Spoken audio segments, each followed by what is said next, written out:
actually, there were three clashes with the Panthers. The first one was on Piety Street, and it was a shoot. They were trying to evict him, and it was. There's a picture of it right there. Malik, who's also in the book. I was wishing Malik could be here tonight, but he. I was with him today. He's working on something else. Okay. Yeah.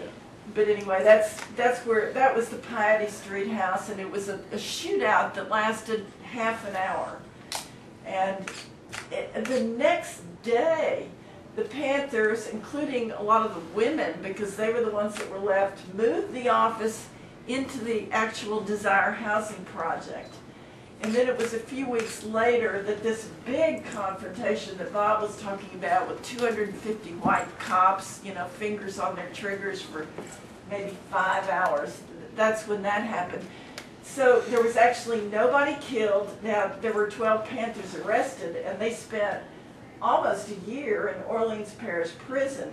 And the stories there are just horrendous, but they were all acquitted, and nobody stayed in jail for that. So there was that, and then there was this, but that didn't, that's the time that Landry pulled the cops out before dark. So you know how they finally got the Panthers? This was a week after that. It was 1 o'clock in the morning on Thanksgiving Day, and the police went in disguised as priests and postal workers. Knocked on the door, yeah, and arrested the Panthers. And that was the final arrest. Jane Fonda had come to town to, you know, champion the Panthers and all this kind of stuff. But let me, what I'll do, if it's okay with you all, is I'll take you into that Piety Street house. In Malik's words, this was the shootout. And I'll read you the story in Malik's words, and then I'll read it in the words of the undercover cop who ordered, you know, who was bugging the place. So Malik, whose name was Donald Guyton back then, he was 22 years old, and he was in charge of security. He was one of the oldest. He was one of the elders in the Panthers. Most of them were teenagers, and most of them were from public housing. And although the administration and everybody kept saying these were outside agitators, they weren't. They were from here. So anyway, this is how Malik told the story of the shootout on Piety Street. These are his words. There were 12 of us in the party office at the time, and almost 100 police with everything from 15 caliber machine guns and armored cars down to their revolvers.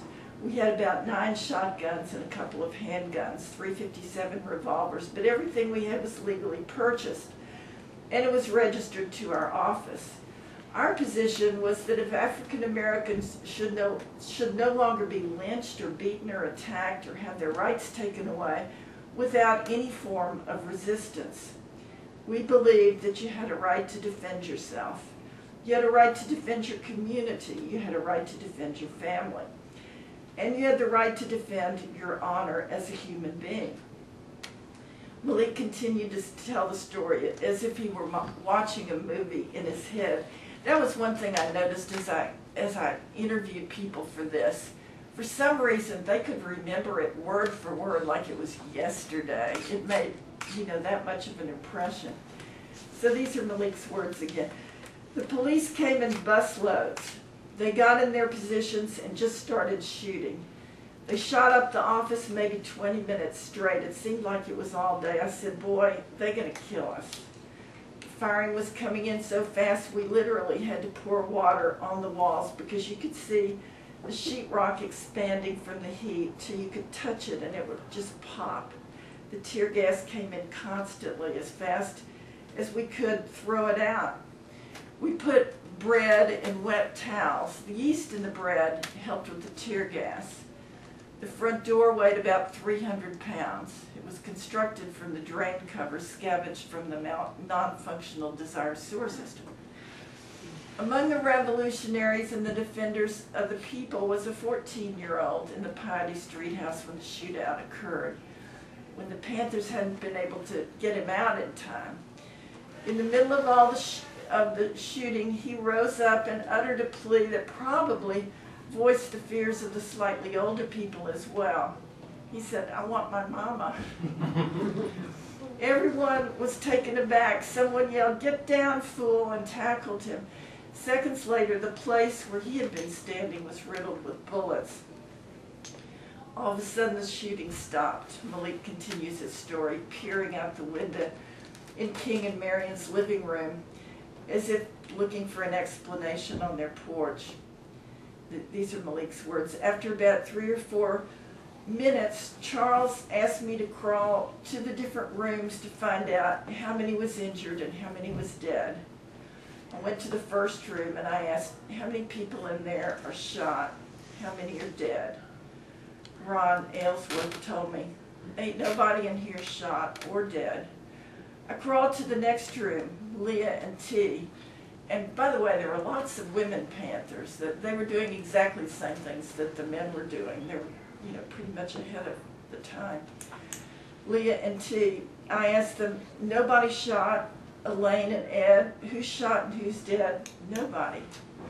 The back room, Kathy and Brokey, who's shot and who's dead? Nobody. I went back to Charles, and he asked who they done killed. I said, nobody. What? All that shooting and they ain't shot nobody? I said no, and we all bust out laughing. Can you imagine? He said, well, we done all we can do in here. Now we're going to take it to court. Tell everybody to come down. I said, no, I ain't going to let them take me out anywhere and hang me, beat me to death. Whatever they're going to do to me right here. And Charles was only 17 years old. Charles said, that's not what we're here for. We're going to come out of here as men and women, and we're going to take it to court. Whatever happens from there happens. If they take us out of here and kill us, everybody in this community, they're going to know what happened, because we're going to walk out of here as men and women. We all gathered up in the second room, and that's when Charles gave to me one of the greatest inspirational speeches I ever heard. He said, we're the Black Panther Party, and we ain't going to bow down, and we ain't going to allow anybody to degrade us or what we stand for. We're going to let everybody know that we stand for our rights as human beings, and we're going to take it to court. If they convict us, we're going to let everybody know that in this country there's two kinds of justice. There's justice for the rich and powerful, and there's injustice for the poor and the disenfranchised. When you walk out of the door, everybody raise your hand and holler, power to the people. Malik continued. That's when I was able to get a real look at how everywhere you looked there were bullet holes. I looked and I said, boy, how in the world did we survive this? Lord have mercy. They had Ron Aylesworth and I to sit on the porch, and it started raining. The police that was there with us, the white guy, he said, hey, I respect that that's what y'all stand for. That's what y'all believe in. But this is what I believe in. And I said, well, I respect that too. Then we talked about the saints.